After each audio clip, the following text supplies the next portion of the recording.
Bonjour à toutes et à tous, une nouvelle vidéo. On continue dans la série boîte de vitesse. Donc aujourd'hui, nous allons faire une boîte de vitesse d'une Seat Ibiza 1.4 H TDI. Donc c'est la Seat Ibiza 6L. Avant de commencer, on va déjà parler des outils qu'il faut pour ce type de boîte. Donc pour réparer ce type de boîte, il nous faut un coffret comme celui-ci avec les outils spécifiques. Voilà. Alors moi, je ne suis pas sponsorisé par la marque, je ne touche pas d'argent de cette marque-là. C'est simplement un coffret que j'avais acheté pour réparer des boîtes de vitesse. Donc le coffret, il se compose de ces 6 outils-là. Et pour la presse, il faut des outils aussi comme ça que j'ai acheté à une société allemande. Voilà. Ceux-là, ils se vendent à part. Après, le reste des arraches, ça reste des arraches classiques. Donc, voilà. Donc ça, c'est des outils que moi j'ai achetés. On ne me les a pas offerts, je les ai achetés. Et je ne touche pas d'argent non plus de la société. Voilà. Donc, au moment des démontages et remontages, je vais vous montrer comment ça fonctionne. Donc, on va commencer à démonter là. Alors, bien évidemment, cette boîte-là, on va la faire en deux parties. Donc, la partie démontage et je referai une autre vidéo pour le remontage. Donc,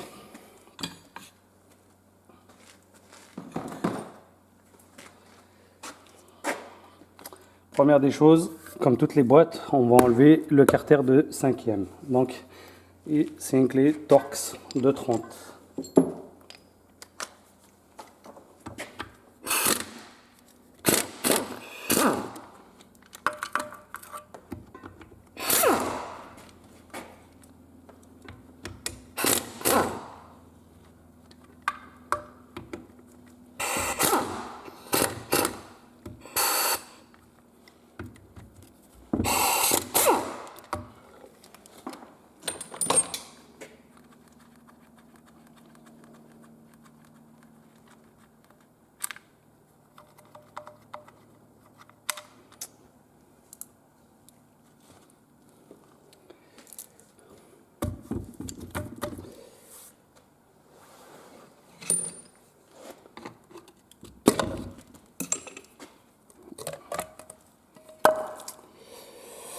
Donc voilà, ça donne déjà une première indication. On sait que la boîte, effectivement, elle a un problème.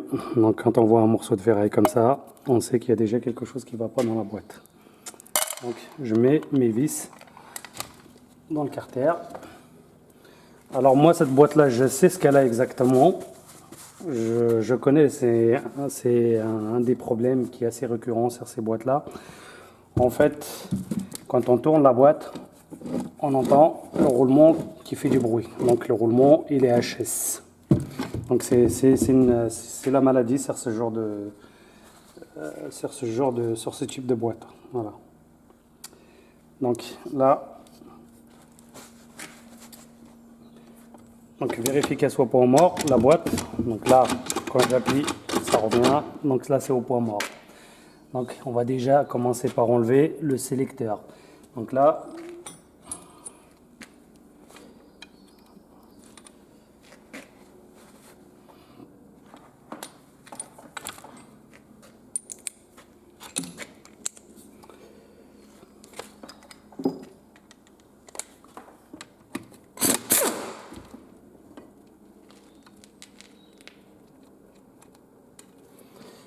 normalement, il y a 3 vis.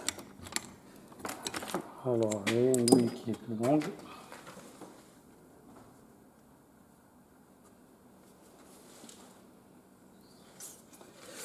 Non, j'ai pas de douille longue, donc c'est pas grave. Ce que je vais faire, je vais enlever l'autre partie. J'enlève les clips qui se trouvent ici.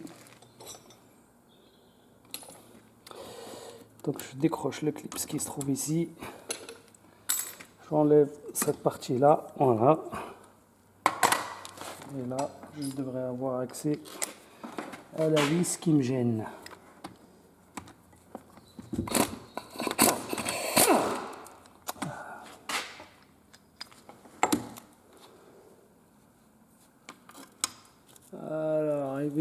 Évidemment, j'ai pas pris la bonne douille.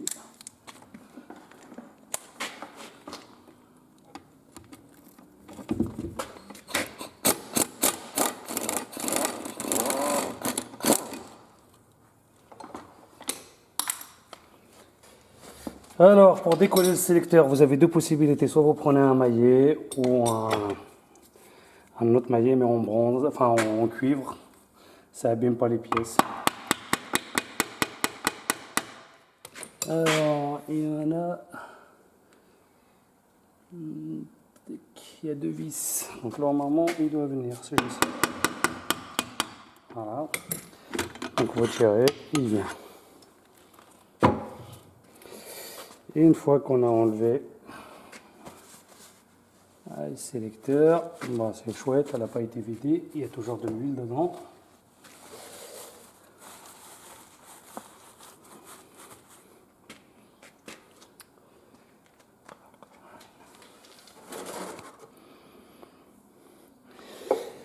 Alors, première des choses, on enlève l'écrou de 13 qui se trouve ici. Enfin, non, attends. On va déjà enlever l'axe en priorité. Voilà, il y a un axe en premier. Voilà, une fois qu'on a enlevé l'axe, on enlève la fourchette. Alors, on le soulève, ça vient. Donc, fourchette de cinquième. Une fois qu'on a enlevé la fourchette de cinquième,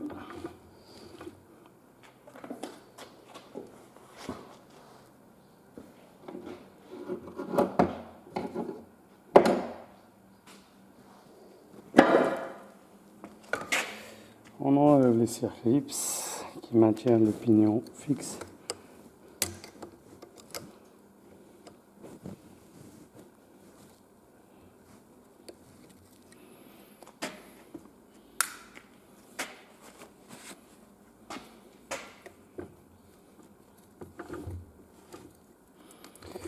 Je ramène le deuxième vers moi.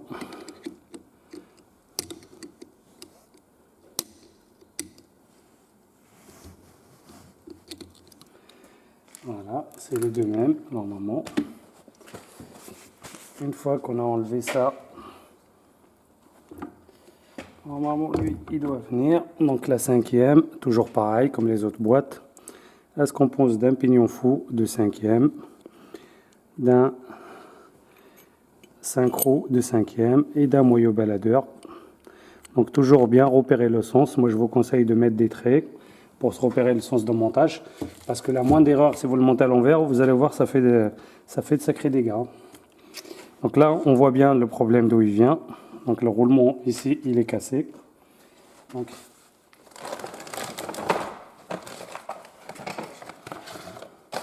normalement, lui, le roulement, il est comme ça.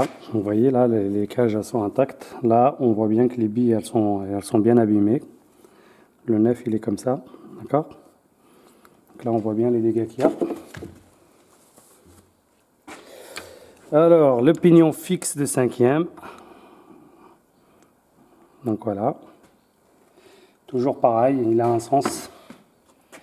Sur une boîte de vitesse, il faut toujours bien respecter le sens. Parce que si vous ne respectez pas le sens bien comme il faut, vous risquez d'avoir des ennuis. Et bien évidemment, je ne suis pas responsable des dégâts que vous pouvez faire à votre voiture ou à votre boîte de vitesse. Moi, j'ai l'habitude de faire mes boîtes depuis des années. Donc voilà. C'est juste à titre d'information. Donc là, l'écrou de fourchette. Donc là, on enlève l'écrou qui est ici.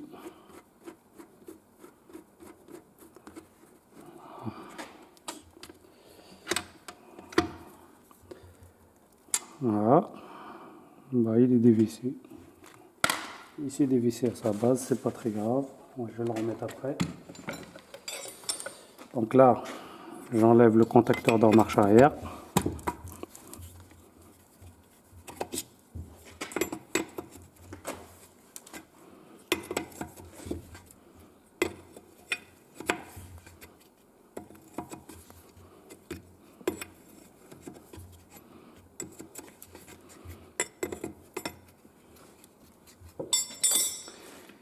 Alors, une fois que j'ai enlevé le contacteur de marche arrière,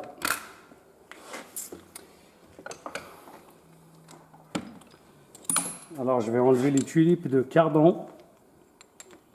Donc là c'est du BTR, c'est du 6. Donc j'enlève les deux. Voilà.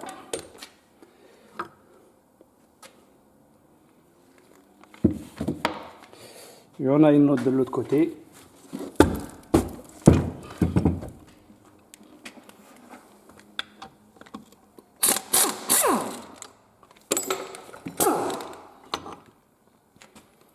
Voilà.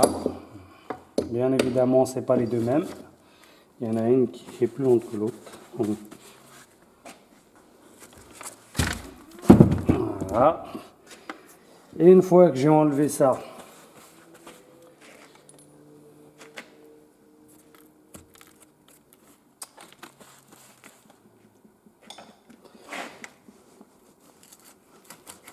la saleté qui s'est incrustée là-dedans. Non, c'est bon. Là, c'est bon. Je vais commencer à préparer à enlever les vis qu'il y a au-dessus.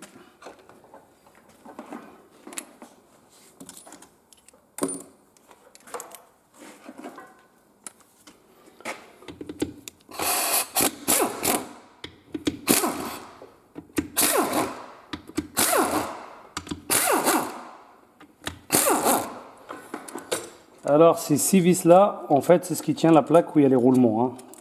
C'est ce qui vient se visser ici. Donc il y a les 6.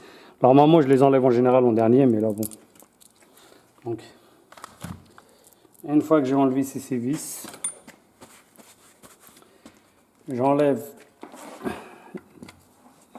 les axes de maintien de fourchette. Voilà. Il y en a 4 en tout, donc il y en a un autre ici. Voilà. Les axes de fourchette. Alors il y a toujours un joint théorique qui vient ici, il ne faut pas le perdre. Voilà. Le joint il vient ici. Moi je vous conseille de mettre les vis avec si vous n'avez pas l'habitude, pour éviter de les perdre. Donc là, la même chose, voilà. Et là, on a, ils sont identiques, d'accord? Voilà. Et il y en a deux autres de l'autre côté. De ce côté-là, j'avais oublié aussi, il y a ce qui maintient, je crois, ça doit être la marche arrière, si je ne dis pas de bêtises, l'axe de marche arrière. Voilà. Donc, on le met de côté. Là, on retourne la boîte dans l'autre sens.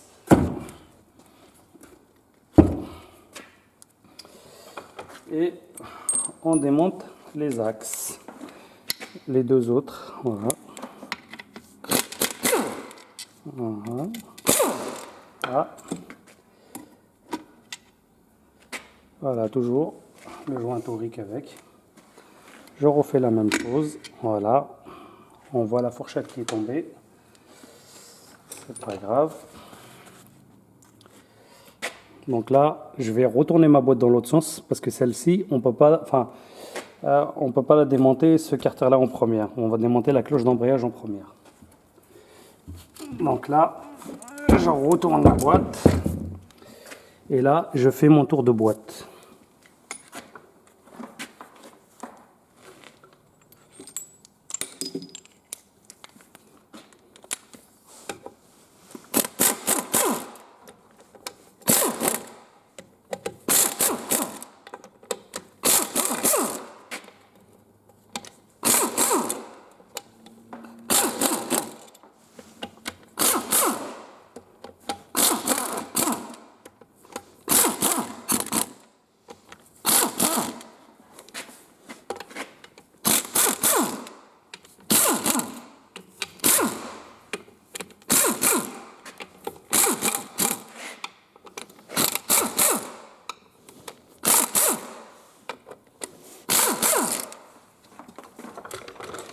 Et bien évidemment, ça reste quand même la même chose que chez Volkswagen, la Polo, Audi, A3 et tout ça. Hein. C'est les mêmes boîtes. Hein.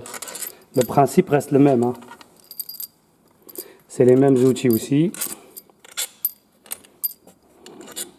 Voilà. Et une fois que j'ai démonté mon tour de boîte, Je vérifie que j'ai rien laissé. Ok, il n'y a pas. Donc je prends un maillet, je décolle le carter.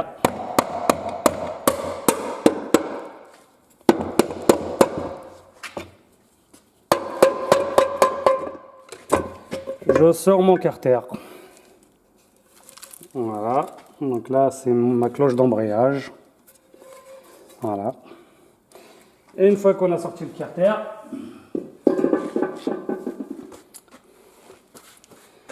on sort le différentiel. Donc là, on voit les roulements des différentiels qui ont bien chauffé a priori. Donc là, on a la couronne des différentiels. Donc là, on a les deux satellites, les satellites, les planétaires. D'accord. Donc là, je pose moi. Alors, celle-ci, pour sortir toute cette partie-là, en fait, normalement, il faut la mettre à la presse. Il faut mettre la boîte à la presse et on met un outil ici pour sortir.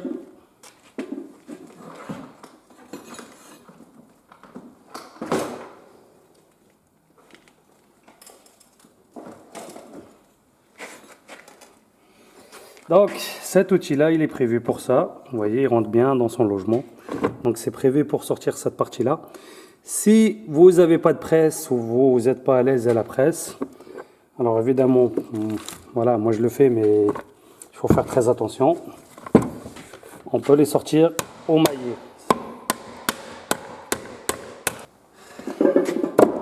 Et alors, bien évidemment, quand on chasse les deux, on les sort, on sort au complet.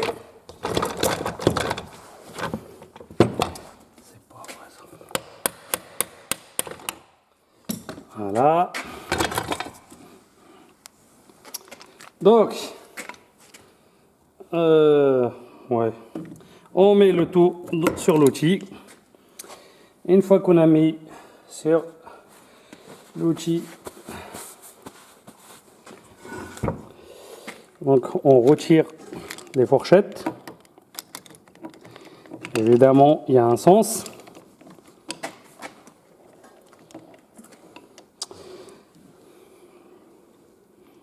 Ne pas se tromper de sens.